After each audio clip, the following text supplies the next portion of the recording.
Welcome to informed investor. 9 जून 2025 को Mukesh Ambani owned Jio financial services limited और global investment giant BlackRock ने अपने 50-50 joint venture Jio BlackRock asset management में एक बड़ा माइलस्टोन अचीव किया। इस एंटिटी ने अपनी लीडरशिप टीम का अनाउंसमेंट किया और अपनी वेबसाइट के लिए एक अर्ली एक्सेस इनिशिएटिव लॉन्च किया, जो सिग्नल करता है कि ये एंटिटी इंडिया के 69.5 lakh crore mutual fund industry में जल्द ही एंटर करने वाली है। इस खबर के बाद जियो फाइनेंशियल सर्विसेज के शेयर्स लगभग 4% तक बढ़ गए, जो दिखाता है कि मार्केट इस नए प्लेयर के एंट्री को लेकर काफी एक्साइटेड है। चलिए समझते हैं कि इसका मतलब इन्वेस्टर्स और ब्रॉडर म्यूचुअल फंड इंडस्ट्री के लिए क्या है।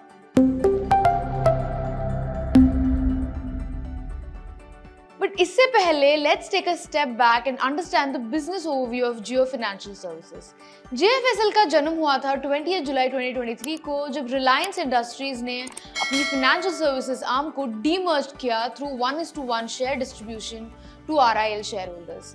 इस रात में 36 लाख RIL इन्वेस्टर्स बन गए एक नए एंटिटी के शेयर होल्डर्स, जिसके पास 20,700 करोड़ के लिक्विड एसेट्स थे और एक क्लियर मैंडेट था कि इंडिया के फाइनेंशियल सेक्टर को डिसरप्ट करना। इस स्पिन ऑफ का लॉजिक भी क्लियर था। फाइनेंशियल सर्विसेज एक अलग फोकस डिमांड कर रहा है, जो RIL के energy, retail, telecom conglomerate model से अलग है। JFSL काम करता है एक नेटवर्क के थ्रू जिसमें होली ओन्ड सब्सिडरीज और स्ट्रेटेजिक पार्टनरशिप्स हैं। Jio finance limited lending solutions पे फोकस करता है, जियो लीजिंग सर्विसेज हैंडल करता है, Jio insurance broking insurance related services देता है, Jio payments digital banking solutions offer करता है। इन होली ओन्ड सब्सिडरीज के अलावा JFS ने कुछ इंपॉर्टेंट जॉइंट वेंचर्स बनाए हैं, जिसमें ब्लैक रॉक के साथ एसेट मैनेजमेंट, वेल्थ मैनेजमेंट और ब्रोकिंग के लिए एक जॉइंट वेंचर है और एक पार्टनरशिप है स्टेट बैंक ऑफ इंडिया के साथ। ब्लैक रॉक के साथ पार्टनरशिप एक स्ट्रेटेजिक मास्टर स्ट्रोक है। ब्लैक रॉक, जिसके पास $10 ट्रिलियन से ज्यादा का ग्लोबल AUM है, वो इंस्टीट्यूशनल इन्वेस्टमेंट एक्सपर्टीज लाता है, जबकि JFSL अपनी डिजिटल रीच लाता है रिलायंस के 450 मिलियन जियो मोबाइल सब्सक्राइबर्स और 18,000 रिलायंस रिटेल स्टोर्स के थ्रू। चलिए Jio BlackRock mutual fund का टाइमलाइन देख लेते हैं। जुलाई 2023 JFSL और ब्लैक रॉक ने अनाउंस किया 50-50 AMC जॉइंट वेंचर और अप्रैल 2024 को पार्टनरशिप एक्सपैंड हुई to wealth management and broking. मई 26, 2025 सेबी ने म्यूचुअल फंड ऑपरेशंस के लिए फाइनल अप्रूवल दिया और फिर कल 9 जून 2025 को लीडरशिप टीम अनवील हुई, अर्ली एक्सेस वेबसाइट लॉन्च हुआ। जियो ब्लैक रॉक की लीडरशिप टीम एसेट मैनेजमेंट का डीप एक्सपीरियंस, डिजिटल इनोवेशन और कस्टमर सेंट्रिक प्रोडक्ट डिजाइन के साथ कंबाइन करती है। सिड स्वामीनाथन है CEO of Jio BlackRock AMC, जिनके पास 20 इयर्स का ग्लोबल इन्वेस्टिंग एक्सपीरियंस है। पहले वो ब्लैक रॉक लंदन में EMEA और APAC के लिए हैंड ऑफ इंडेक्स इक्विटी थे, जहां उन्होंने $1.25 ट्रिलियन मैनेज किए।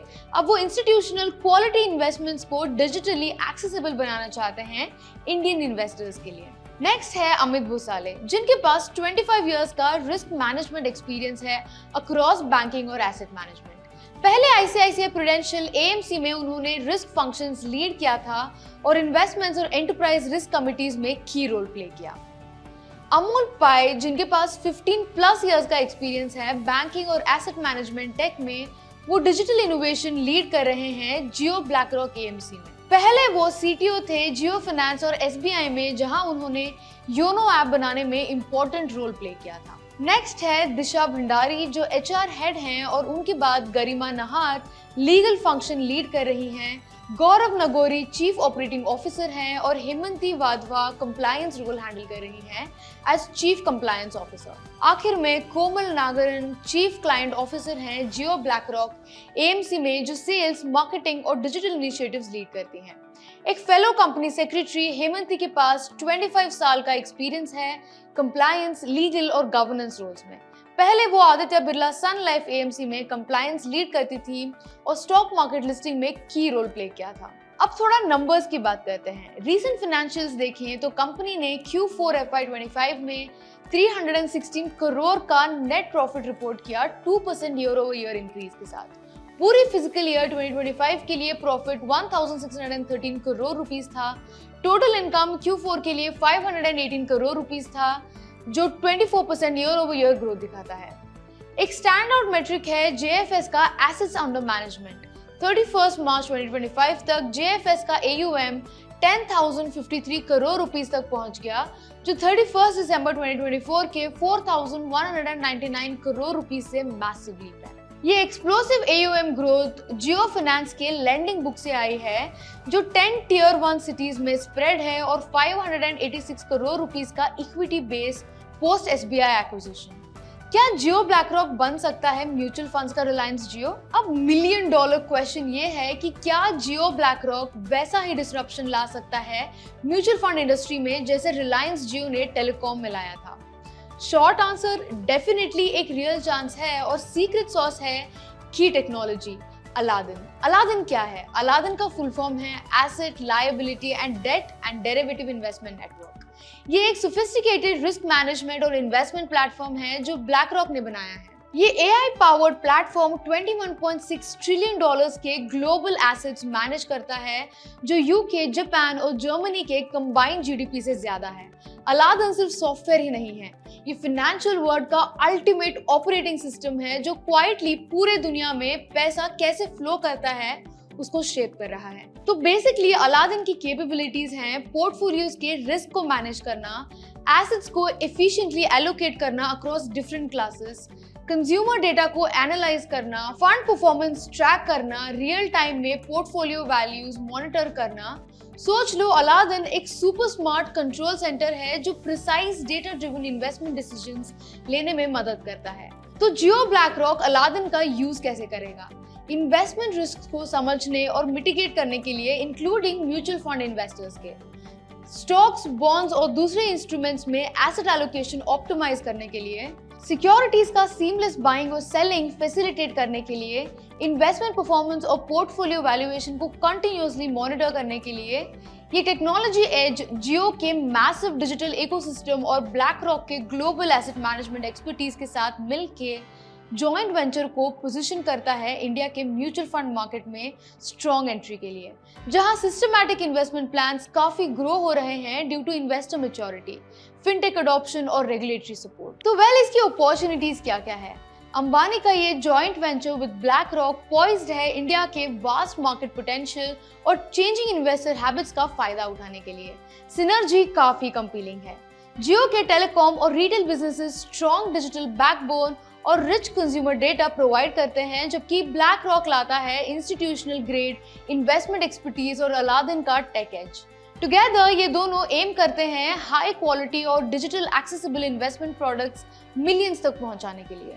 जियो फाइनेंशियल सर्विसेज और इसका ब्लैकरॉक के साथ जॉइंट वेंचर एक प्रॉमिसिंग अपॉर्चुनिटी है टू पार्टिसिपेट इन इंडिया के फाइनेंशियल सर्विसेज सेक्टर के ग्रोथ में। कंपनी का growth, financial performance, rapid AUM growth और innovative approach to asset management future के लिए अच्छा सिग्नल देता है। लेकिन कुछ चैलेंजेस भी हैं। म्यूचुअल फंड इंडस्ट्री काफी कॉम्पिटिटिव है, जहां एस्टैब्लिश्ड प्लेयर्स और इवॉल्विंग रेगुलेशंस हैं। डेटा प्राइवेसी कंसर्न्स और एग्जीक्यूशन कॉम्प्लेक्सिटी भी थ्रेट है। जियो ब्लैकरॉक की सक्सेस इस बात पर डिपेंड करेगी कि वो टेक्नोलॉजी का कितना इफेक्टिवली यूज करता है, अपने ऑपरेशंस को स्केल करता है और इन्वेस्टर ट्रस्ट को बिल्ड करता है। सिर्फ वक्त ही बताएगा कि क्या जियो ब्लैकरॉक बनेगा रिलायंस जियो ऑफ म्यूचुअल फंड इंडस्ट्री, लेकिन फाउंडेशन तो काफी स्ट्रॉन्ग है। फिलहाल के लिए इन्वेस्टर्स को क्लोजली वॉच करना चाहिए इस एम्बिशियस वेंचर को with optimism and prudent risk awareness.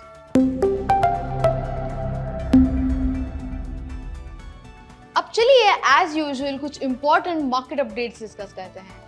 Elon Musk का सैटेलाइट इंटरनेट वेंचर स्टारलिंक अगले 2 महीने में इंडिया में अपनी सर्विसेज शुरू करने वाला है। कंपनी नए यूजर्स के लिए एक 1 मंथ फ्री ट्रायल भी ऑफर कर रही है।